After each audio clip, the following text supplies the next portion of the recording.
اللهم إني أسألك علما نافعا.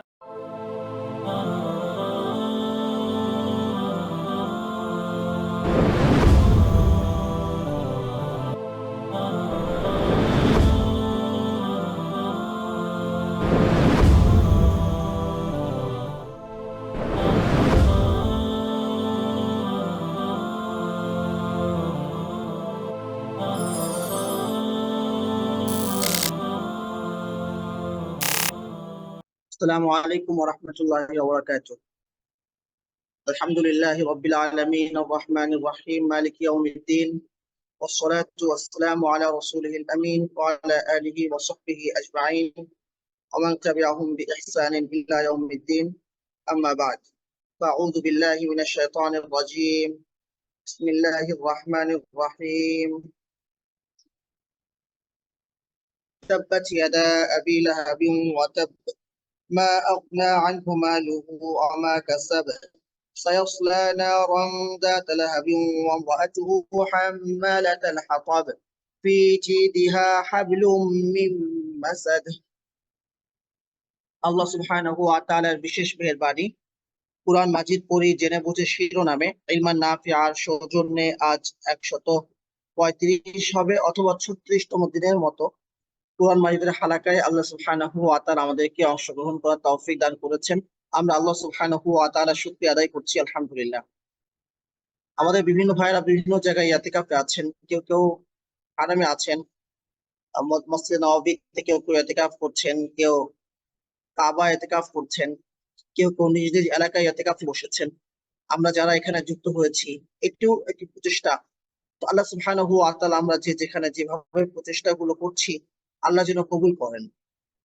আমরা ধারাবাহিকভাবে সূরা ফিল থেকে আলোচনা করতে করতে আজ পর্যন্ত এসেছি। মাঝে দুটি সূরা মিস হয়ে গিয়েছিল, একটি হচ্ছে সূরা ইখলাস আর সূরা মাসাদ বা সূরা লাহাব, আরেকটি হচ্ছে সূরা ফালাক। আজ আমরা চেষ্টা করব ইনশাআল্লাহ দুটি সূরা নিয়ে সংক্ষেপে কিছু আলোচনা করার। যেহেতু সূরা ফালাক এবং নাস একটি আরেকটির সাথে সম্পর্কিত, তো বেসিক আলোচনাগুলো ইতিমধ্যে হয়ে গিয়েছে। তো সূরা লাহাব দিয়ে শুরু করি। বিসমিল্লাহির রহমানির রহিম। তাব্বাত ইয়াদা আবি লাহাবিন ওয়া তাব। তাব্বাত ধ্বংস হোক, ধুলোয় ধূসরিত হোক, ক্ষতিগ্রস্ত হোক আবু লাহাবের দুই হাত, এবং সে নিজেও ধ্বংস হোক। মা আগনা আনহু মালুহু ওয়া মা কাসাব, তার সম্পদ তার কোনোই কাজে এলো না, এবং সে যা উপার্জন করেছে সেটাও তার কোনোই কাজে এলো না। সায়াসলা নারান যাতা লাহাব, অচিরেই সে আগুনে ঝলসে যাবে এবং আগুনে প্রবেশ করবে, যে আগুন হবে যে আগুনের স্ফুলিঙ্গ থাকবে। অমরাতু হাম্মালাতুল হাতাব, এবং তার সাথে সে আগুনে পড়বে তার স্ত্রী লাকড়ি বহনকারী। ফি জিদিহা হাবলুম মিন মাসাদ, তার গলায় থাকবে আগুনের কুণ্ডলি পাকানো রশি। রাসূল সাল্লাল্লাহু আলাইহি ওয়াসাল্লামকে আল্লাহ সুবহানাহু ওয়া তাআলা যখন প্রকাশ্যে দাওয়াত দেওয়ার আদেশ করলেন, প্রথম জীবনে রাসূল সাল্লাল্লাহু আলাইহি ওয়াসাল্লাম গোপনে দাওয়াত দিয়েছেন। ইকরা বিসমি রাব্বিকাল্লাযী খালাক যখন নাযিল হলো, তারপর 3 বছর অতিবাহিত হয়ে গেল। 3 বছর অতিবাহিত হয়ে গেল, রাসূল সাল্লাল্লাহু আলাইহি ওয়াসাল্লাম গোপনে দাওয়াত দিলেন, আশেপাশে যারা ছিলেন তাদেরকে দাওয়াত দিলেন। ওয়া আনযির আশীরাতাকাল আকরাবিন, নিকটাত্মীয়দেরকে দাওয়াত দিলেন। এরপর আল্লাহ সুবহানাহু ওয়া তাআলা রাসূল সাল্লাল্লাহু আলাইহি ওয়াসাল্লামকে প্রকাশ্যে দাওয়াত দেওয়ার ঘোষণা আদেশ করলেন। কোরআনের আয়াত নাযিল হলো, ইয়া আইয়ুহাল মুযাম্মিল কুম ফাআনদির ওয়া রাব্বাকা ফাকাব্বির, হে চাদর আবৃত তুমি ওঠো এবং তোমার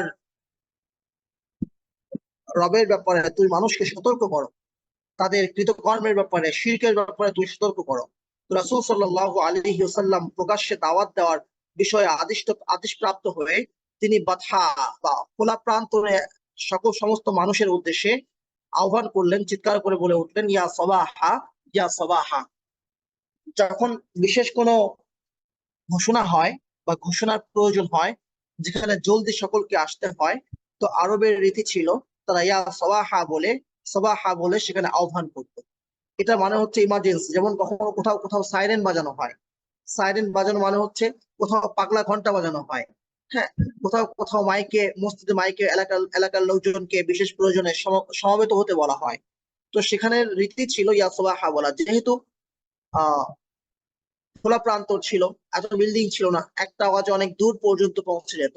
সবাহুন মানে সকাল, ইয়া সবাহা মানে কি সকাল সকাল মানে কি, অনেকে বলে না হকালে হকালে আহো, তো এই হকালে হকালে আহো মানে কি তাড়াতাড়ি চলে আসো। তো রসুল সাল্লাল্লাহু আলাইহি ওয়াসাল্লামের এই আহ্বান শুনে মক্কাবাসীরা সবাই একত্রিত হলো, সবাই চলে এলো। সে যেই ডাকুক না কেন, এভাবে ডাকা মানে হচ্ছে ইমার্জেন্সি কোনো কেস। তো সবাই এলো, সবাই আসার পরে রসুল সাল্লাল্লাহু আলাইহি ওয়াসাল্লাম তাদের উদ্দেশ্যে বললেন যে তোমরা আমার ব্যাপারে কি ধারণা করো বা আমার ব্যাপারে তোমাদের কি অভিমত। আমি যদি বলি, এই যে পাহাড় দেখা যাচ্ছে, এই পাহাড়ের ওই পারে শত্রু বাহিনী একত্রিত হয়েছে, যারা তোমাদের উপর হামলা করতে এসেছে, তোমরা কি আমার কথা বিশ্বাস করবে? সকলেই একবার এক বাক্যে বলে উঠলো যে হ্যাঁ, অবশ্যই আমরা আপনার কথা বিশ্বাস করব, কারণ আমরা আপনাকে আমিন হিসাবে পেয়েছি, আমরা আপনাকে বিশ্বস্ত হিসাবে পেয়েছি, কখনো আপনাকে আমরা মিথ্যা বলতে দেখিনি। রাসূল সাল্লাল্লাহু আলাইহি ওয়াসাল্লাম তাদের পক্ষ থেকে রাসূল সাল্লাল্লাহু আলাইহি ওয়াসাল্লামের ব্যাপারে স্বীকৃতি আদায় করে তারপর রাসূল সাল্লাল্লাহু আলাইহি ওয়াসাল্লাম দাওয়াত দিলেন।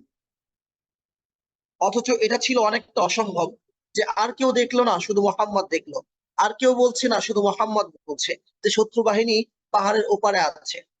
শত্রু বাহিনী যদি এতটা কাছে চলে আসে, তাহলে এটা তো চাওর হয়ে যাওয়ার কথা ছিল, সকলের কানে কানে পৌঁছে যাওয়ার কথা ছিল, আকাশে বাতাসে এই ধ্বনি তো অনেক আগেই ছড়িয়ে যেত। তারা আসলো, বিশাল বাহিনী এলো, কেউ দেখলো না, এটা কি করে সম্ভব? কিন্তু এই অসম্ভব বিষয়টাকেও তারা মেনে নিল এবং তারা বলল, মোহাম্মদ তুমি যদি বলো তাহলে এটাই ঠিক আছে, এটা কখনো ভুল হতে পারে না। সেই রাসূল সাল্লাল্লাহু আলাইহি ওয়াসাল্লাম তাদের কাছে এতটাই বিশ্বস্ত ছিলেন, তখন রাসূল সাল্লাল্লাহু আলাইহি ওয়াসাল্লাম বললেন, ইন্নী আখাফু রাসূল সাল্লাল্লাহু আলাইহি ওয়াসাল্লাম তখন তাদেরকে বললেন, ফাইন্নী নাযীরুল লাকুম বাইনা ইয়াদাই আযাবিন শাদীদ, আমি তোমাদের জন্য সতর্ককারী ভবিষ্যতের যন্ত্রণাদায়ক আযাবের ব্যাপারে, আমি তোমাদের জন্য সতর্ককারী ভবিষ্যতের আযাবের ব্যাপারে।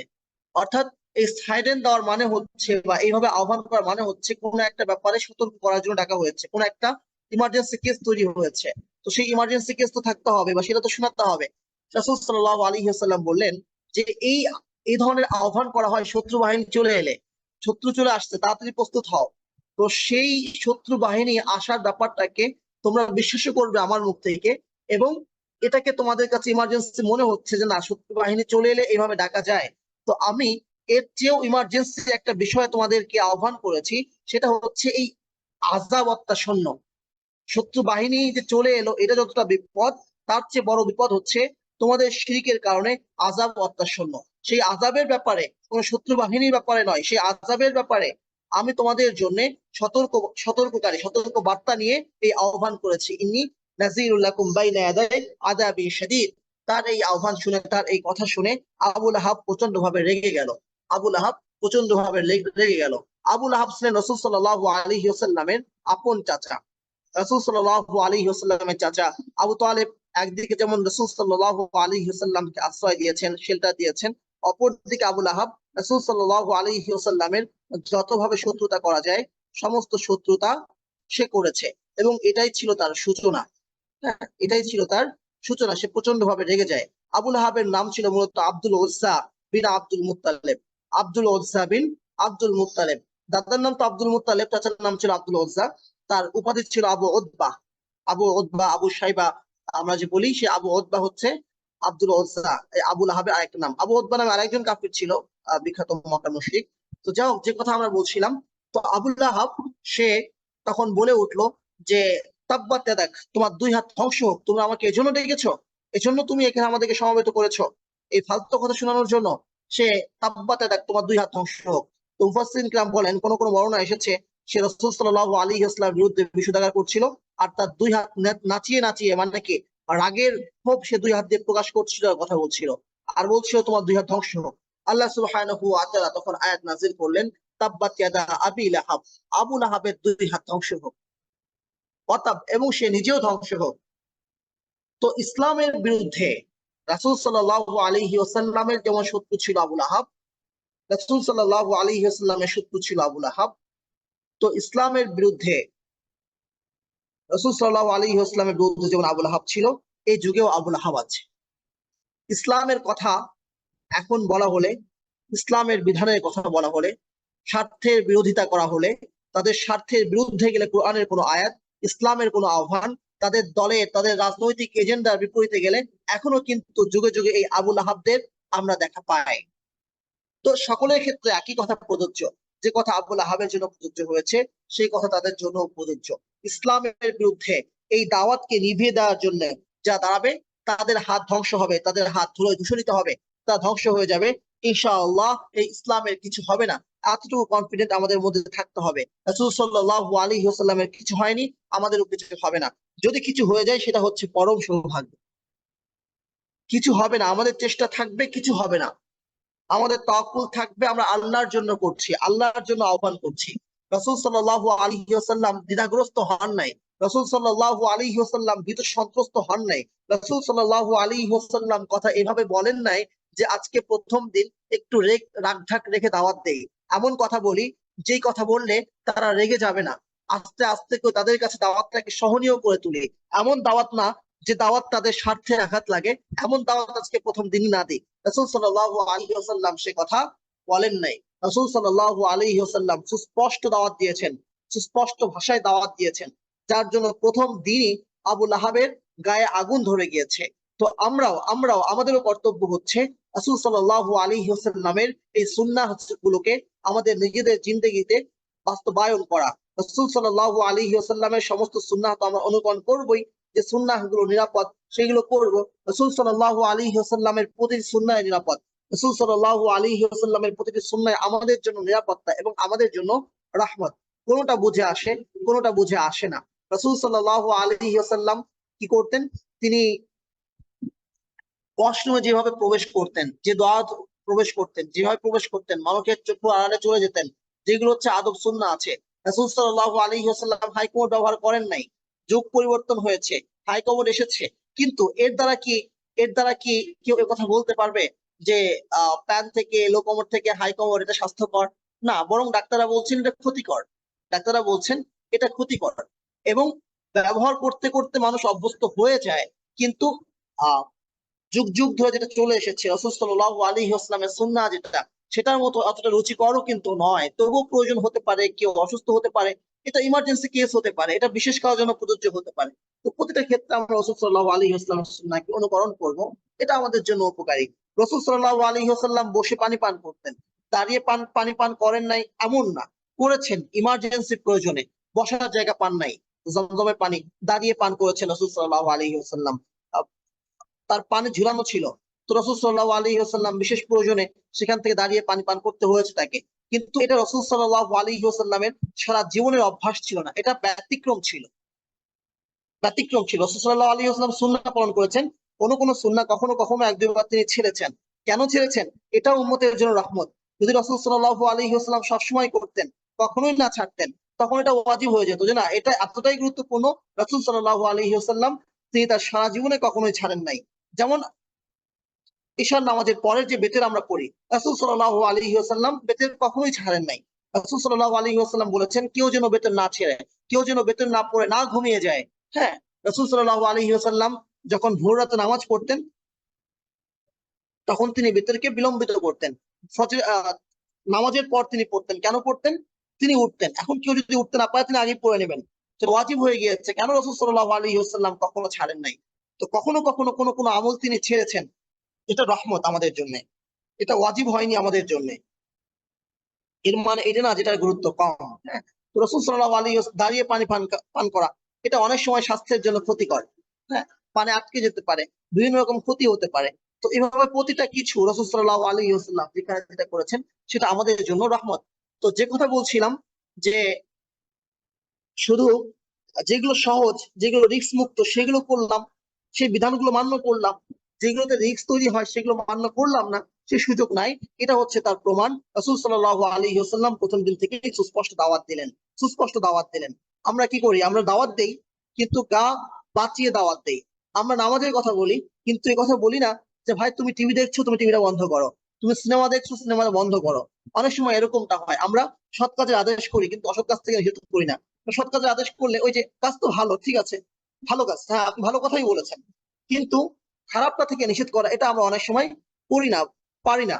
এত মুসলিম রেস্টুরেন্টে প্রবেশ করছি, কিন্তু রেস্টুরেন্টে গান বাজে। কেন বাজে? কাস্টমারদের জন্যই বাজে। যে কিছু মানুষ আছে যারা গান বাজনা পছন্দ করে। তাহলে আমাদেরকে কি মানুষ মনে হয় না? আমাদেরকে কি মানুষ মনে হয় না? গান বন্ধ করো, নয়তো খাবো না। রাসূল সাল্লাল্লাহু আলাইহি ওয়াসাল্লাম পেটে পাথর বেঁধেছেন। রাসূল সাল্লাল্লাহু আলাইহি ওয়াসাল্লাম আর গান শোনা না শোনা তো এমন না যেটা মানে সুন্নত, এটা তো ফরজ। গান শোনা যাবে না, এটা ফরজ। তো গান বন্ধ করো, নয়তো খাবো না। সুস্পষ্ট কথা। তা বাধ্য হবে, তারা বাধ্য হবে। হ্যাঁ, তো প্রতিটা ক্ষেত্রে আমাদেরকে রাসূল সাল্লাল্লাহু আলাইহি ওয়াসাল্লামের সেই সুন্নাহগুলো বাস্তবায়ন করা, এটা হচ্ছে তার একটা দৃষ্টান্ত। যে রাসূল সাল্লাল্লাহু আলাইহি ওয়াসাল্লাম সুস্পষ্ট দাওয়াত দিলেন, বিরোধিতা করলো আবু লাহাব। আবু লাহাবের জন্য আল্লাহ সুবহানাহু ওয়া তাআলা স্বয়ং লানত করছেন, বদদোয়া করছেন, তার দুই হাত ধ্বংস হোক। এটা হচ্ছে লানত। আরেকটা হচ্ছে তার দুই হাত ধ্বংস হয়েছে। দুটোই তো। সে বলতো, আবু লাহাব বলতো যে আমার ভাস্তে মুহাম্মদ যে কথা বলে, সে যে আযাবের কথা বলে, যদি সেটা ঠিক হয়ে থাকে তো আমার সমস্যা নাই, আমার তো সম্পদের অভাব নাই, আর সন্তান সন্ততি অনেক আছে। তো এই সন্তান সন্ততি আর এই সম্পদ দিয়ে আমি মুক্তিপণ দিয়ে নিব। তো আল্লাহ বলছেন, মা আগনা আনহু মালুহু ওয়া মা কাসাব। তার সন্তান সন্ততি এবং সে যা উপার্জন করেছে, এটা তার কোনো কাজে এলো না। পরকাল থেকে মুক্তির জন্য সম্পদ এটা খুব জরুরি, সন্তান খুব জরুরি। সম্পদ খুব জরুরি, সন্তান খুব জরুরি। সম্পদ, সন্তান এ দুটি আমাদেরকে যেমন জাহান্নামের আযাব থেকে মুক্তি দিতে পারে, সন্তান এবং সম্পদ এই দুটি আমাদেরকে আবার জাহান্নামের আযাবে নিমজ্জিত করতে পারে। যদি এই সম্পদের আমরা সঠিকভাবে তার হকগুলো আদায় করি, সম্পদের উপার্জনটা যদি সঠিক পন্থায় করি, সম্পদের খরচটা যদি সঠিক পন্থায় করি, সাদাকাগুলো যদি আমরা করি, এটা আমাদের মুক্তির কারণ হতে পারে। রাসূল সাল্লাল্লাহু আলাইহি ওয়াসাল্লাম বলেন, ইত্তাকিন নার ওয়ালাউ বিশিক্কি তামরা। একটি খেজুরের অর্ধেকাংশ দিয়ে হলেও, একটি খেজুরের অর্ধেকাংশ দিয়ে হলেও তুমি জাহান্নামের আযাব থেকে বাঁচো। মানে তোমার দান করার আর কিছু নাই, শুধু আছে একটা খেজুর। তো সেই খেজুরের অর্ধেক তুমি দান করে দাও, অর্ধেক তুমি দান করে দাও, তারপরেও যদি জাহান্নামের আযাব থেকে বাঁচতে পারো তাহলে বাঁচো। তো একটু চিন্তা করি আমাদের কতটুকু আছে দানের ব্যাপারে, আমরা কতটুকু আমরা উদাসীনতার পরিচয় অনেক সময় দিয়ে থাকি। তো এই জায়গা থেকে আল্লাহ যেন আমাকে এবং আমাদের সকলকে হেফাজত করেন। আমরা দান করব, এই দান আমাদেরকে জাহান্নামের আযাব থেকে বাঁচাবে। এক, সঠিক উপায়ে উপার্জন করা, সঠিক উপায়ে খরচ করা, এবং পাশাপাশি যাকাত সহ যতটুকু পারা যায় সাদাকা করা। যত সাদাকা আমরা করব, এটা আমাদেরকে জাহান্নামের আযাব থেকে বাঁচাবে। দুনিয়াতে যদি আমরা জাহান্নামের আযাব থেকে বাঁচার জন্য সম্পদ খরচ না করি, তাহলে এই সম্পদ পরকালে আমাদের জন্য কাল হয়ে দাঁড়াবে। একটা হচ্ছে যে যতটুকু সাদাকা করা ফরজ ছিল, যাকাত দেওয়া, সেটা আমি দিই নাই, এটা কাল হয়ে দাঁড়াবে। এর বাইরে ফি সাবিলিল্লাহ, আল্লাহর রাহে যখন খরচ করার সুযোগ তৈরি হয়, খরচ করব না, সেটা কাল হয়ে দাঁড়াবে। দিন মিটে যাচ্ছে, আমার সম্পদটা দিনের ক্ষেত্রে কাজে আসবে, আমি তা না করে আমি সঞ্চয় করে রেখেছি, এটা কাল হয়ে দাঁড়াবে। কারণ সম্পদকে সঞ্চয় করাকে আল্লাহ সুবহানাহু ওয়া তাআলা নিন্দা করেছেন। ওয়াইলুল লিকুল্লি হুমাযাতিল লুমাযা। যারা নিন্দা করে বেড়ায়, মানুষের সামনে দোষ বলে, মানুষের পিছনে দোষ বলে, মানে মুখের উপর দোষ বলে, মানে লাঞ্ছিত করে, মানুষের পিছনে দোষ বলে, মানে কুটনামি করে বেড়ায়। আর কি করে? জামা মালাহু ওয়া আদ্দাদা। সম্পদ জমা করে আর গুনে, তাদের তা ধ্বংস হোক। আল্লাহ সুবহানাহু ওয়া তাআলা ধ্বংসের বদদোয়া করছেন। তো সম্পদ সঞ্চয় করে রাখাকে আল্লাহ সুবহানাহু ওয়া তাআলা নিন্দা করেছেন, আল্লাহ সুবহানাহু ওয়া তাআলা নিন্দা করেছেন। তো মানুষ যখন মৃত্যুর সময় হবে, তখন সে বুঝবে যে পরকাল থেকে বাঁচার জন্য এই সম্পদটা দান করা তার জন্য অপরিহার্য ছিল। তখন সে বলবে, লাউলা আখখারতানি ইলা আজালিন কারিব। আমাকে যদি একটু অবকাশ দিতেন, ফাআসাদদাকা, তাহলে আমি আমার সম্পদকে দান করে দিতাম, ওয়া কুম মিনাস সালিহিন, এবং সৎ লোকদের অন্তর্ভুক্ত হয়ে যেতাম। কিন্তু তখন আর তাকে সুযোগ দেওয়া হবে না। তো এজন্য সম্পদ এটা পরকাল থেকে মুক্তির উপায় হতে পারে, আবার এই সম্পদ আমাদের ধ্বংসের কারণ হতে পারে। আল্লাহ বলছেন, ওয়াল্লাযীনা ইয়াকনিজুনা আয-যাহাবা ওয়াল ফিদ্দা ওয়া লা ইউনফিকুনাহা ফি সাবিলিল্লাহ। যারা স্বর্ণরৌপ্য সঞ্চয় করে, সেগুলোকে আল্লাহর রাস্তায় খরচ করে না, তাদেরকে তুমি জাহান্নামের যন্ত্রণাদায়ক আযাবের সুসংবাদ দাও। আল্লাহ সেটার করে বলছেন, তাদেরকে তুমি যন্ত্রণাদায়ক আযাবের সুসংবাদ দাও। সুসংবাদের কথা বলছেন, কিসের সুসংবাদ? যন্ত্রণাদায়ক আযাবের। আল্লাহ আমাদেরকে হেফাজত করেন, আল্লাহ আমাদেরকে হেফাজত করেন। এই জন্য সাদাকা করা। তো তার সম্পদ কোনো কাজে আসবে না। তো সম্পদ কাজে আসবে যদি দুনিয়াতে খরচ করা হয়, পরকালে এই সম্পদের কোনো মূল্য নাই, কোনো মূল্য নাই। চোখের দুফোঁটা অশ্রুর অনেক মূল্য, যদি এই দুফোঁটা অশ্রু দুনিয়াতে ছড়ানো হয়। মৃত্যুর পর যতই চোখের অশ্রু ছড়াই, এই অশ্রুর কোনো মূল্য নাই। মা আগনা আনহু মালুহু, তার সম্পদ কোনো কাজে এলো না। অমা কাসাব, সে যা উপার্জন করেছে। মুফাসসিরিন কিরাম বলেন, এখানে সে যা উপার্জন করেছে তার উদ্দেশ্য হচ্ছে তার সন্তান। এই সন্তানও আমাদের পরকালের মুক্তির কারণ হতে পারে। রাসূল সাল্লাল্লাহু আলাইহি ওয়াসাল্লাম বলেন, মানুষ যখন মারা যাবে তার 3টা আমল বাকি থাকে। এক হচ্ছে সম্পদ, যেটা সে সাদাকা করেছে, ওয়ালাদুন সালিহুন ইয়াদউ লাহু, যে সন্তান সে রেখে গিয়েছে, সন্তান তার জন্য দোয়া করে, ওয়া ইলমুন ইয়ানতাফাউ বিহি। হ্যাঁ, তৃতীয় হচ্ছে ইলম, যে ইলম দ্বারা মানুষ উপকৃত হয়। প্রথমটা হচ্ছে সাদাকা জারিয়া, এমন একটা সাদাকা যে সাদাকা তার চলতে থাকবে। হ্যাঁ, সে এমন জায়গায় খরচ করলো, তার মৃত্যুর পরেও সে জারি আছে। কোন একটা মাদ্রাসায়, কোন একটা মসজিদে, কোন একজন ছাত্রকে সে গড়লো, কোন একজন সে ছাত্র দায়ী হলো, অথবা কোন একজন মুজাহিদের পিছনে সে খরচ করলো, সে যুদ্ধ করে বিজয় ছিনিয়ে আনলো, তো সেখানে দিন কায়েম হলো। একটু চিন্তা করি, আমরা যদি একটু চিন্তা করি যে আমর ইবনুল আস রাদিয়াল্লাহু তাআলা আনহু, যিনি মিশর জয় করেছেন, হ্যাঁ, পুরো আফ্রিকা অঞ্চল সে মিশরের পথ ধরে পরবর্তীতে স্বাধীন হয়েছে। সেখান থেকে পরবর্তীতে ধীরে ধীরে ইসলাম এই ভারত উপমহাদেশে এসেছে। সমস্ত সব তিনি পেতে থাকবেন। তো এটা হচ্ছে কোন একটা কিছু সূচনা করা। রাসূল সাল্লাল্লাহু আলাইহি ওয়াসাল্লাম প্রথম নৌযানে যারা যুদ্ধ করেছে তাদেরকে সংবাদ দিয়েছেন জান্নাতের, কারণ এটা একটা সূচনা। নৌযানে যুদ্ধ, এটা একটা সূচনা। পরবর্তীরা এই পথে যাবে, এই পথে সাহস করবে। তো এগুলো সবে সৎকায়ে জারিয়া। দ্বিতীয় হচ্ছে সৎ সন্তান রেখে যাওয়া, সে যার জন্য দোয়া করবে। মানে কি, সন্তানকে এমন ভাবে গড়বে যে মৃত্যুর পর সন্তানের জন্য দোয়া করবে। আর সন্তান যদি এমন হয় যে মৃত্যুর পরেই বলবে যে আমার বাবার বিদেহী আত্মার মাগফিরাত কামনা করছি। হ্যাঁ, যে বিদেহী আত্মা, আত্মা কখনো মানে আত্মার মাগফিরাত কেন, দেহ যাবে কোথায়? শুধু আত্মার মাগফিরাত কেন হবে, দেহেরও তো মাগফিরাত কামনা করতে হবে। তো এই জন্য আমার পিতার জন্য মাগফিরাত কামনা করছি, বিদেহী আত্মা, এই কথাটা শুদ্ধ নয়। মানে এতটুকু জ্ঞান সে তার সন্তানকে শিক্ষা দেয় নাই যে সঠিক ভাষাটা কি হবে, মৃত্যুর পরে বাবার জন্য কিভাবে দোয়া চাইতে হবে, কিভাবে দোয়া করতে হবে, এটা সে এখনো শেখে নাই। এটা সে এখনো পর্যন্ত শেখে নাই। এমন অনেক মুসলিম সন্তান পাওয়া যাবে, বাবা মারা গিয়েছে, বিপদে পড়লে মুসলিম কি বলে, ইন্না লিল্লাহি ওয়া ইন্না ইলাইহি রাজিউন। আল্লাযীনা ইযা আসাবাতহুম মুসিবা, যখন তাদেরকে বিপদ স্পর্শ করে, ক্বালু, তখন তারা বলে ইন্না লিল্লাহি ওয়া ইন্না ইলাইহি রাজিউন। তো বিপদে পড়লে ইন্না লিল্লাহ পড়তে হয়।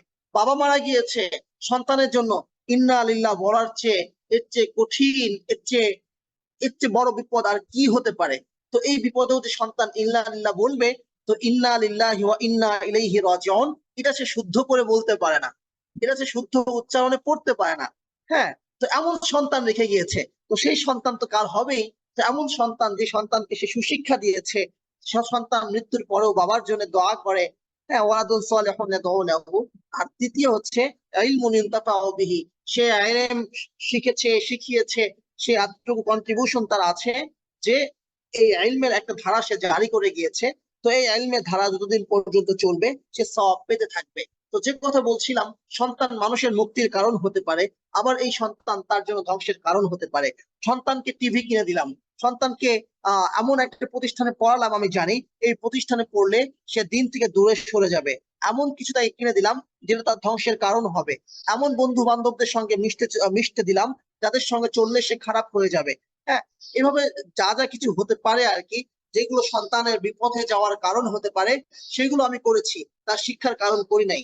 তো মৃত্যুর পর যখন এই ছেলেটাকে জাহান্নামে দেওয়া হবে, তখন সে বলবে যে হা উলাই কুবরাউনা আদাল্লুন ফাদাল্লুনা সাবিলা, আল্লাহুম্মা আতিহিম দিআফাইনি মিনাল আযাব, রব্বানা আতিহিম দিআফাইনি মিনাল আযাব। হে আল্লাহ, আপনি এদেরকে দ্বিগুণ আযাব দেন, এরা আমাদের বড়, এরা আমাদেরকে পথভ্রষ্ট করেছে। তো পিতামাতার জন্য, নেতাদের জন্য এই সন্তান বদদোয়া করতে থাকবে। তো আল্লাহ সুবহানাহু ওয়া তাআলা বলছেন যে তার সন্তান এবং তার সম্পদ তার কোনোই কাজে এলো না। সায়াসলা নারান যাতা লাহাব। হ্যাঁ, অচিরেই সে এমন আগুনে ঝলসে যাবে, এমন আগুনে সে পড়বে যার বিরাট বিরাট কি হতে থাকবে আর কি, স্ফুলিঙ্গ অনেক উপর পর্যন্ত উঠে যাবে, অনেক উপর পর্যন্ত থাকবে যেই স্ফুলিঙ্গ গুলো। তারপরে অমরাতুহু হাম্মালাতুল হাতাব, সে একা জাহান্নামে যাবে না, তার সাথে জাহান্নামে যাবে তার স্ত্রী, যে লাকড়ি বহনকারী, তার স্ত্রী যাবে, কারণ তার স্ত্রী তার সঙ্গে সহযোগী ছিল। তো কথা হচ্ছে, লাকড়ি বহনকারী কথাটার অর্থ কি? তার স্ত্রী উম্মু জামিল ছিল মক্কার সর্দারের মেয়ে, ধনী বংশের একজন মেয়ে। তার তো লাকড়ি বহন করার কোনো দরকার ছিল না। তাহলে লাকড়ি বহন করার অর্থ কি? অর্থ হচ্ছে যে, অর্থ হচ্ছে আগুন জ্বলতে কি লাগে? আগুন জ্বলতে লাকড়ি লাগে। আল্লাহ সুবহানাহু ওয়া তাআলা সূরা বাকারায় বলেছেন, ওয়াত্তাকুন নারাল্লাতী ওয়াকুদুহান নাস ওয়াল হিজারা, জাহান্নামের আগুনকে ভয় করো যার লাকড়ি হবে মানুষ এবং পাথর, মানুষ এবং পাথর হবে লাকড়ি। তো এই আবু লাহাবকে তার স্ত্রী সহযোগিতা করেছে। হ্যাঁ, স্ত্রী কিন্তু স্বামীর মনস্তত্ত্ব গঠনে, স্বামীকে উদ্বুদ্ধ করার ক্ষেত্রে স্বামীর পিছনে তার বড় ভূমিকা আছে। রাসূল সাল্লাল্লাহু আলাইহি ওয়াসাল্লাম বলেন, যদি কোনো কিছুর মধ্যে কুলক্ষণ থাকতো তাহলে তিনটি বিষয়ের মধ্যে থাকতো। তার মধ্যে একটা হচ্ছে যে বাহন, আরেকটা হচ্ছে স্ত্রী, আর আরেকটা হচ্ছে ঘর। মানে এই তিনটা জিনিস একজন পুরুষের পিছনে গুরুত্বপূর্ণ ভূমিকা পালন করে। বাহন, হ্যাঁ, এখন এখান থেকে আমি চট্টগ্রাম যাব 5 ঘন্টার পথ, যদি আমি কাহিল হয়ে যাই, এমন একটা মুড়ির ট্রেনে উঠলাম যে যেতে আমার লাগলো 10 ঘন্টা, এখানে থাকে থামে ওখানে থামে, তো আমি যেতে যেতেই তো আলু ভর্তা হয়ে যাব। তো যাওয়ার পর প্রোডাক্টিভ টাইম ব্যয় করা আমার পক্ষে সম্ভব নয়। তো এই জন্য বাহনটা জরুরি, বাহন একটা মৌলিক প্রয়োজন। তো বাহনের মধ্যে কুলক্ষণ যদি থাকে, বাহনের মধ্যে থাকতে পারে, যদি থাকতো আর কি, বাহনের মধ্যে থাকতো, তো এটা একটা ভালো হওয়া।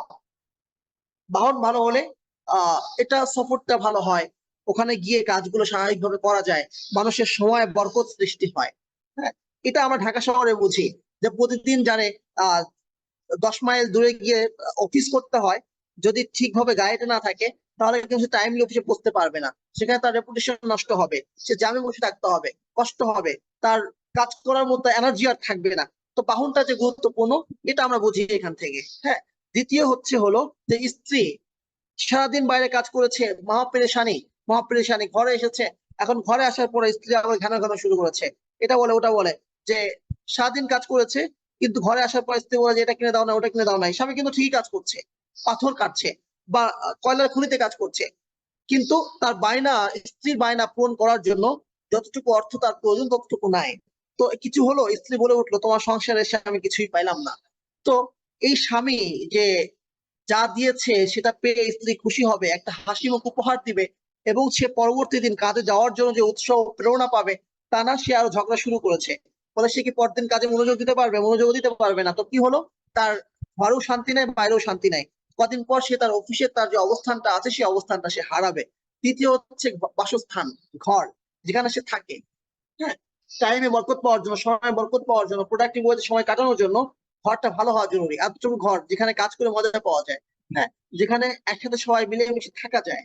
আয়েশ দরকার নেই, আয়েশ দরকার নাই, বিলাসিতা দরকার নাই, একটু পরিচ্ছন্ন হওয়া তো জরুরি।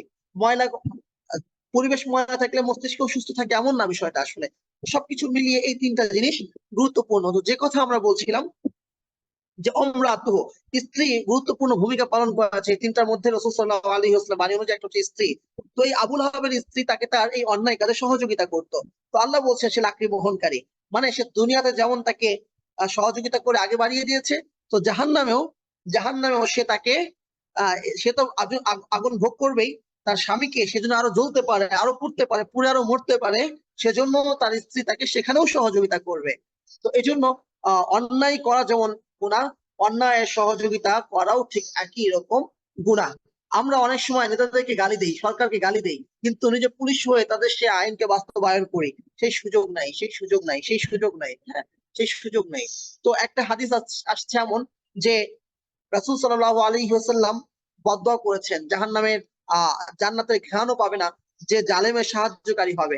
তো যখন আহমদ বিন হাম্বল রাহমাতুল্লাহি আলাইহিকে জেলে ভরা হলো, তখন কারারক্ষী এসে বলল যে হে ইমাম, যে এখানে যে বলা হয়েছে জালেমের সহযোগী হিসাবে আহ, যা হবে তারা জান্নাতের ঘ্রাণ পাবে না, তো আপনাকে তো বন্দি করতে বলা হয়েছে তাই আমি বন্দি করেছি।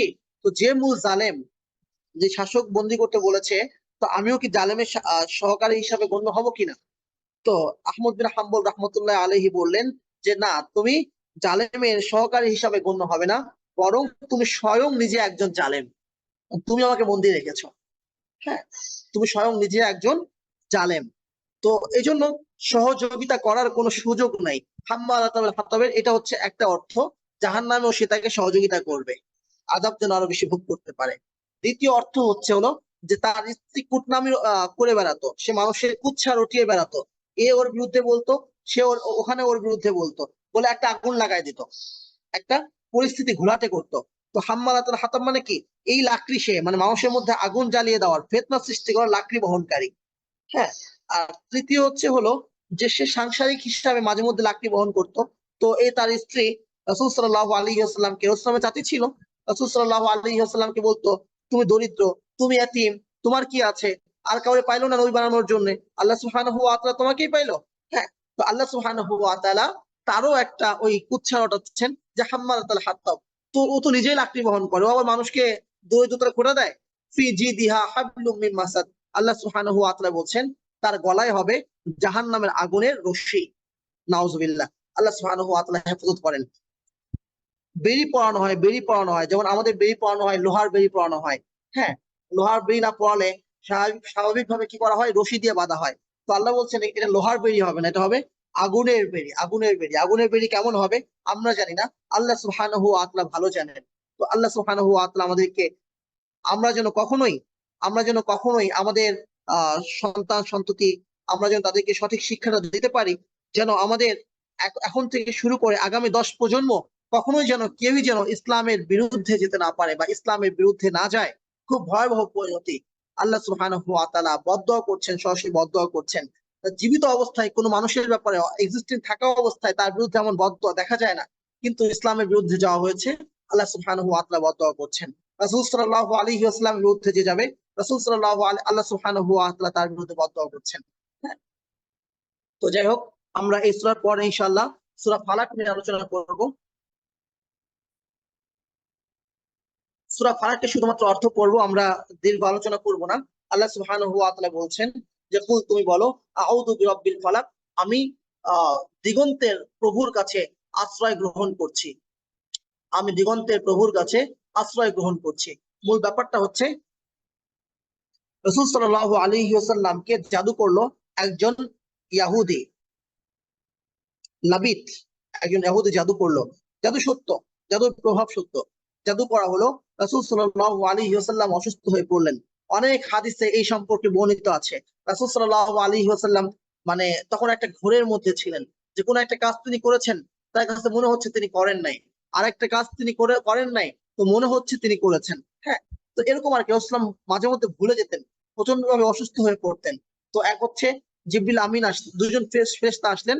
রাসূল সাল্লাল্লাহু আলাইহি ওয়াসাল্লাম ঘুমন্ত ছিলেন, রাসূল সাল্লাল্লাহু আলাইহি ওয়াসাল্লাম ঘুমন্ত ছিলেন। এক ফেরেশতা একজনকে জিজ্ঞাসা করছে যে কি হয়েছে, কি হয়েছে? তো বলা আরেক ফেরেশতা বলছে তাকে জাদু করেছে। কে জাদু করেছে? লাবিদ জাদু করেছে। কোথায় জাদু করেছে? অমুক বীরে, বীরের নাম কি ছিল, কুত্তার নাম, আচ্ছা যাক, আহ কূপের নামটা মনে করতে পারছি না এই মুহূর্তে। একটা কূপে, ইহুদিদের একটা কূপের মধ্যে এই জাদু করা হয়েছে, জাদু করেছে। কিতে জাদু করেছে? মাথার চুল, চিরুনি, আর হচ্ছে এটা রাখা হয়েছে ইসের মধ্যে, খেজুর গাছের যে পাতলা যে আবরণটা আছে সেই আবরণের মধ্যে জাদুটা করা হয়েছে, চাপা দিয়ে রাখা হয়েছিল কূপের নিচে। তো রাসূল সাল্লাল্লাহু আলাইহি ওয়াসাল্লাম আলী রাদিয়াল্লাহু আনহু এবং একজন সাহাবীকে পাঠালেন এবং সেগুলোকে তুলে আনলেন। অপরদিকে আল্লাহ সুবহান এবং সেই সাহাবীরা বললেন বিসমিল্লাহ, সেই জিন, আফওয়ান, সেই ফেরেশতা বললেন বিসমিল্লাহ ইয়াতিক মিন শাররি কুল্লি শাইইন ইয়াতিক ওয়া মিন কুল্লি আইনিন লাম্মা আল্লাহু ইয়াশফি বিসমিল্লাহ ইয়াতিক, একটা দোয়া। এই দোয়া আমাদের জন্য আমলের। আর সাথে সাথে দুটি সূরা নাজিল হলো, একটা হচ্ছে সূরা ফালাক আর একটা হচ্ছে সূরা নাস। রাসূল সাল্লাল্লাহু আলাইহি ওয়াসাল্লাম একটি করে আয়াত পড়লেন আর জাদুর একটা করে গিট মানে কেটে যেতে থাকলো। তো আল্লাহ সুবহানাহু ওয়া তাআলা রাসূল সাল্লাল্লাহু আলাইহি ওয়াসাল্লামকে শিখাচ্ছেন, বলছেন কুল তুমি বলো আউযু, আমি আশ্রয় চাই বিরাব্বিল ফালাক, দিগন্তের রবের কাছে, মিন শাররি মা খালাক, যা কিছু তিনি সৃষ্টি করেছেন সমস্ত কিছুর অনিষ্ট থেকে, অমিন শাররি গাসিকিন ইদা ওয়াকাব, রাতের আধারের অনিষ্ট থেকে, যখন আধারচ্ছন্ন রাতের অনিষ্ট থেকে যখন তা আধারে প্রবেশ করে, অমিন শাররি গাসিকিন ইদা ওয়াকাব, এবং আধারচ্ছন্ন রাতের অনিষ্ট থেকে যখন তা আধারে প্রবেশ করে, অমিন শাররি হাসিদিন ইদা হাসাদ, এবং হিংসুকের হিংসা থেকে, হিংসার অনিষ্ট থেকে যখন সে হিংসা করে। এই সূরা থেকে আমরা কয়েকটা বিষয় জানতে পারি। প্রথম বিষয় হচ্ছে যে হিংসা থেকে, হিংসার বহিঃপ্রকাশ ঘটে দুই ভাবে। একটা হচ্ছে শত্রুতা, মানুষের বাহ্যিক শত্রুতা, হিংসা করা হলো, তার বস্তুটাকে নষ্ট করে দেওয়া হলো। হিংসার দ্বিতীয় বহিঃপ্রকাশ ঘটে হচ্ছে বদ নজরের মাধ্যমে, বদ নজরের মাধ্যমে। হ্যাঁ, আচ্ছা, আরেকটি আয়াত এখানে বাদ গিয়েছে অনুবাদ করতে, অমিন শাররিন নাফাসাতি ফিল উকাদ, এবং গিটে ফু দেওয়া সমস্ত নারীর অনিষ্ট থেকে, গিটে ফুক দানকারী জাদুকর নারীদের অনিষ্ট থেকে। হ্যাঁ, অমিন শাররি হাসিদিন ইদা হাসাদ, এবং হিংসুকের হিংসা থেকে। তো এখানে সবকিছুর অনিষ্ট থেকে যেমন পানাহ চাওয়া হয়েছে, বিশেষ করে রাতের অনিষ্ট থেকে বিশেষ করে পানাহ চাওয়া হয়েছে, আর পানাহ চাওয়া হয়েছে গিটে ফু দেওয়া নারীর অনিষ্ট থেকে, আর হচ্ছে হিংসুকের হিংসা থেকে। গিটে ফু দেওয়া নারীর অনিষ্ট থেকে মানে হচ্ছে আহ জাদু থেকে, জাদু থেকে। এর দ্বারা বোঝা যায় জাদুর একটা মাধ্যম হচ্ছে, একটা উপায় হচ্ছে গিটে ফু দেওয়া। জাদু করা হয় গিটে ফু দিয়ে, এটা হচ্ছে একটা মাধ্যম। তো এটা জাদু করার উদ্দেশ্য, সমস্ত ধরনের জাদুই সেখানে এখানে অন্তর্ভুক্ত হয়ে যাবে। তো একটা বিশেষ মাধ্যম হচ্ছে গিটে ফু দেওয়া। আমরা অনেক সময় আমাদের সমাজে দেখি কারো বিরুদ্ধাচারণ করছি না, কারো বিরুদ্ধে বলছি না, কিন্তু এটা বাস্তবতা যে হুজুরের কাছে পড়া আনতে কিছু পড়ে দিতে বলা হয় শরীর বন্ধ করার জন্য। বাচ্চা ঘুমের মধ্যে ভয় পায়, তো হুজুর বললেন যে পৈতা নিয়ে আসো, পৈতা চিনি, ওই যে কালো সুতা নিয়ে আসো। তো কালো সুতার মধ্যে সে কি করে, হ্যাঁ, সে কুল আউযু বিরাব্বিল ফালাক পরে একটা ফু দেয়, গিট দেয়। এরপর কি কুল আউযু বিরাব্বিল ফালাক মিন শাররি মা খালাক পরে আবার একটা ফু দেয়। অমিন শাররি গাসিকিন ইযা ওয়াকাব পরে আরেকটা ফু দেয়। অমিন শাররি নাফাসাতি ফিল উকাদ পরে একটা ফু দেয়। হ্যাঁ, এই গিটে ফু দেওয়া নারীর অনিষ্ট থেকে যেখানে আমরা পানাহ চেয়েছি, সেখানে এই সূরা পড়ে গিটে ফু দেওয়া হচ্ছে। তো এটা মূলত এক ধরনের জাদুর লক্ষণ। হ্যাঁ, জাদুর সাথে সাদৃশ্যপূর্ণ, এই জন্য এই কাজ করা যাবে না। ওই যে পইতা যে ঝুলায় বিভিন্ন গিট দিয়ে, এই কাজ করা যাবে না। আমরা এই দাওয়াতটা সকলের কাছে পৌঁছে দেব। আমি সারেন নাফাতা থেকে লকাত।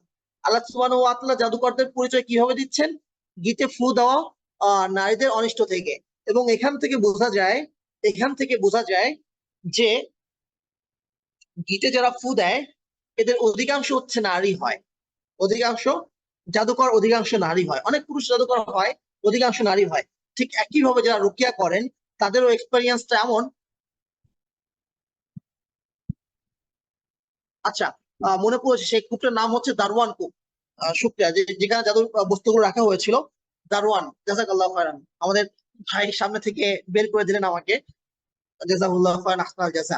দারওয়ান কূপ। তো যে কথা বলছিলাম, অধিকাংশ হচ্ছে নারী, এবং যারা রুকিয়া করেন তাদেরও এটাই অভিজ্ঞতা যে অধিকাংশ পেশেন্ট হচ্ছে নারী। এটা এভাবে হয় যে প্রথম পর্যায়ে সে হচ্ছে আহ জাদুতে আক্রান্ত হয়, জিন তাকে বশ করে। এর পরবর্তীতে তাকে কন্ট্রোল করে তখন তার মাধ্যমে অন্যদেরকে ভেলকি দেখায়, সে তখন কবিরাজ হয়ে যায়। মূলত সে প্রথমে কি ছিল? জিনের রোগী ছিল। এরপর সে কবিরাজ হয়। ওই জিন তখন মাতুব্বারি করতে শুরু করে। হ্যাঁ, তো আমরা তো তখন উল্টোটা বুঝি, আসলে তা না। সে আসলে জিনগ্রস্ত, জিনের আসরগ্রস্ত। তো যে কথা বলছিলাম, এই জিনের আসর অধিকাংশ নারী হয়, যার ফলে কবিরাজ অধিকাংশ নারী হয়। এরা আসলে জাদুকর হয়। অমিন শাররিন নাফাসাতি ফিল উকাদ, জাদুর অনিষ্ট থেকে। অমিন শাররি হাসিদিন ইযা হাসাদ, হিংসুকের হিংসার অনিষ্ট থেকে। মানে কি, বদনজর থেকে। এখানে বিশেষ একটা অর্থ হচ্ছে বদনজর। বদনজর থেকে পানাহ চায়, রাতের অনিষ্ট থেকে পানাহ চায়। এটা দুটো বিষয়। এক হচ্ছে রাতের বেলা একা একা বের না হওয়া, এটা নিষিদ্ধ, কারণ সে সময় জিনরা বেশি বের হয়, তাদের ক্ষতি করাটা সহজ হয়, মানুষের ভয় পাওয়াটা সহজ হয়। জিন মানুষের শরীরে এমনি আসতে পারে না, বিশেষ কিছু মুহূর্তে আসতে পারে। মানুষ যখন অশ্লীলতার মধ্যে বোধ হয়ে থাকে, মানুষ যখন ভয় পেয়ে যায়। তো দেখবেন যে আহ সমস্যা শুরু হয়েছে কারো, প্রথমটা শুরু হয়েছে কিভাবে, সে হুট করে একদিন ভয় পেয়েছে, তো ভয় দেখিয়ে সে যখন কাবু করে তখন তার ভিতরে জিন প্রবেশ করতে পারে। এই জন্য সফরে চললেও একসঙ্গে চলতে বলা হচ্ছে। ঠিক একইভাবে একসঙ্গে চললে দুটা ফায়দা। প্রথম ফায়দা হচ্ছে যে তিনটা ফায়দা। প্রথম ফায়দা হচ্ছে বিপদ আপদ হয় না, হলে সঙ্গে সঙ্গে কেউ থাকে হেল্প করার জন্য। দ্বিতীয় ফায়দা হচ্ছে জিন ইত্যাদি থেকে পানাহ পাওয়া যায় রাতের বেলা সফর করা হলে। হ্যাঁ, অথবা অন্য কোনো মানুষ ক্ষতি করতে চাইলে সেখান থেকে রক্ষা পাওয়া যায়। তৃতীয় ফায়দা হচ্ছে গুনাহ কম হয়। একসঙ্গে চললে গুনাহ কম হয়। আর যখন কেউ একা একা চলে, তখন সে তার নিজের মধ্যে কথা বলে, চিন্তা ভাবনা করতে থাকে, কল্পনা করে। তখন তার কল্পনা থাকে, মানুষ তো প্রভাবিত হয় চিন্তা দ্বারা। প্রথমে মাথায় কল্পনা আসে, ওয়াসওয়াসা আসে। সেই ওয়াসওয়াসা, একজন সালাফ বলছেন, যখন কোনো কিছু ওয়াসওয়াসা তৈরি করে, সেই ওয়াসওয়াসাকে সেখান থেকে ঝেড়ে ফেলো। যদি তুমি সেটাকে ওয়াসওয়াসাকে না ছাড়ো, সেটা তোমার চিন্তায় রূপান্তরিত হবে। চিন্তা আসলে, বাজে চিন্তা আসলে সেটাকে ঝেড়ে ফেলো। যদি তুমি সেই চিন্তাকে না ঝেড়ে ফেলো, সেটা তোমার ইচ্ছায় রূপান্তরিত হবে। ইচ্ছাকেও তুমি দূর করো। যদি দূর করতে না পারো, সেটা তোমার প্রতিজ্ঞায় পরিণত হবে। প্রতিজ্ঞায় পরিণত যদি হয়েও যায়, তবুও তুমি সেটাকে প্রতিহত করো, সেই কাজটি তুমি করো না, তাওবা করো।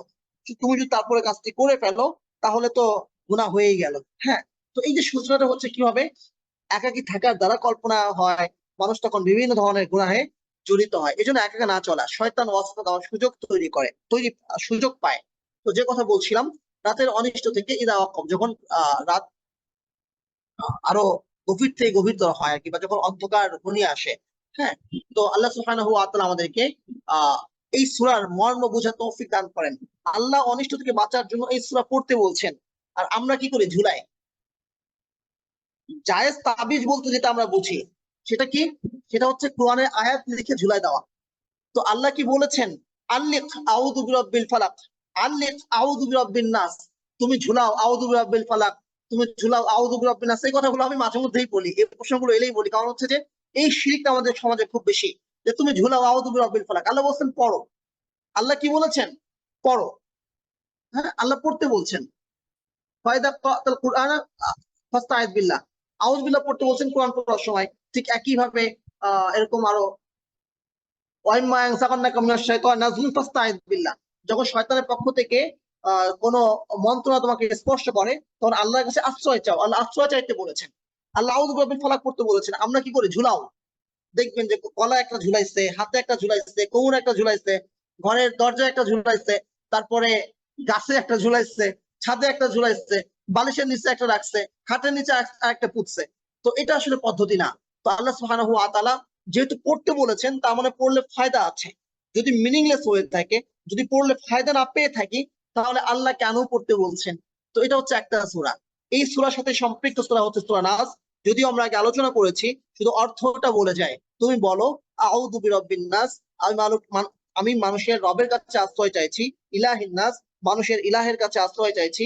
মালিকিন নাস, মানুষের মালিকের কাছে আশ্রয় চাইছি। মিন শাররিল ওয়াসওয়াসিল খান্নাস, ওয়াসওয়াসা প্রক্ষেপণকারী গোপন শয়তানের অনিষ্ট থেকে। মিন শাররিল ওয়াসওয়াসিল খান্নাস আল্লাযী ইউওয়াসওয়িসু ফি সুদুরিন নাস, যে মানুষের অন্তরে ওয়াসওয়াসা প্রক্ষেপণ করে। জিন যে আসর করে, জিন মূলত কি করে? ওয়াসওয়াসা প্রক্ষেপণ করে। আমাদের কাছে বাস্তব মনে হয়, কিন্তু মূলত এটা কি? ওয়াসওয়াসা। হ্যাঁ, সবই ওয়াসওয়াসা। সেই ওয়াসওয়াসায় আক্রান্ত হয়ে মূলত মানুষ প্রভাবিত হয়। জাদু মূলত একটা ওয়াসওয়াসা, যে ওয়াসওয়াসাটাকে ওরা এমন ভাবে ভেলকিবাজি করে, আমাদের কাছে সত্য মনে হয়। হ্যাঁ, আসলে সেটা সত্য নয়। জাদু বাস্তব, জাদুর প্রভাবটা বাস্তব, কিন্তু জাদুটা আসলে একটা ভেলকিবাজি। জাদুর প্রভাব বাস্তব, কিন্তু জাদুটা একটা ভেলকিবাজি। উদাহরণস্বরূপ আমরা বলতে পারি, মুসা আলাইহিস সালামের সময়ে জাদুকররা ফালকাউ হিবালাহুম ওয়া আসিয়াহুম, জাদুকররা তাদের লাঠি ছেড়ে দিল, তাদের রশি ছেড়ে দিল। তো এই লাঠি এবং রশিগুলো ছেড়ে দেওয়ার ফলে তখন এগুলো সাপ হয়ে গেল।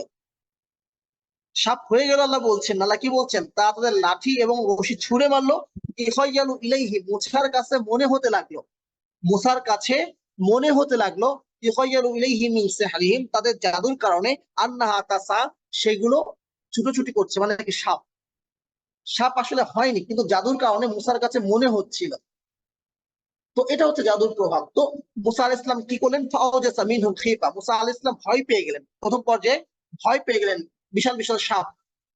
ভয় পাওয়াটা খুবই স্বাভাবিক। তিনি ভয় পেয়ে গেলেন মানুষ হিসাবে। তো আল্লাহ বললেন লা তাখাফ, ভয় পেও না। ওয়ালকি মা ফি ইয়ামিনিক, তোমার হাতে যেটা আছে সেটা তুমি নিক্ষেপ করো। ফাইদা হিয়া তালকাফু মা ইয়াফকুন। তো যাও, যে কথা আমরা বলছিলাম, তো তিনি লাঠি নিক্ষেপ করলেন এবং সেগুলো খেয়ে ফেললো। তো আল্লাহ এই সূরা নাযিল করছেন কেন?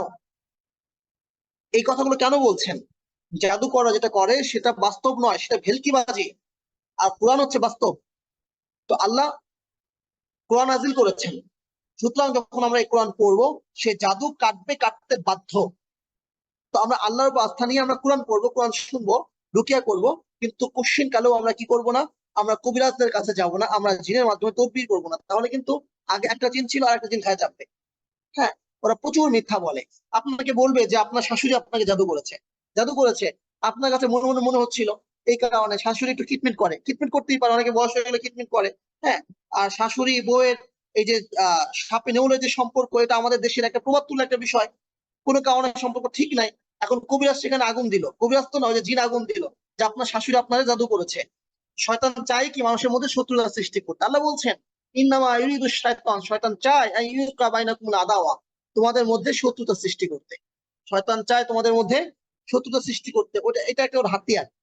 ও শত্রুতা সৃষ্টি করতে পারলে মহা সফল, মহা বিজয়। তো তো ও আপনাকে বললো জাদু করা হয়েছে, কেউ জাদু করেছে, অথবা যিনি জাদু করেছে এসে বললো যে আপনার শাশুড়ি আপনাকে জাদু করেছে। তো ও তো কেল্লাফাতে, ওর তো ও যেটা চেয়েছে সেটা হয়ে গেল। এখন আপনি সুস্থ হলে হন, না হলে না হন, ওর উদ্দেশ্য হাসিল হয়ে গিয়েছে। আগে ছিল সামান্য একটু সম্পর্ক মানে খারাপ, এখন একদম কি বলে সাপে নেউলে যে সম্পর্কটা বা সাপ বেঁধে যে সম্পর্কটা সেটা সৃষ্টি হয়ে গেল, ও কিন্তু সফল হয়ে গেল।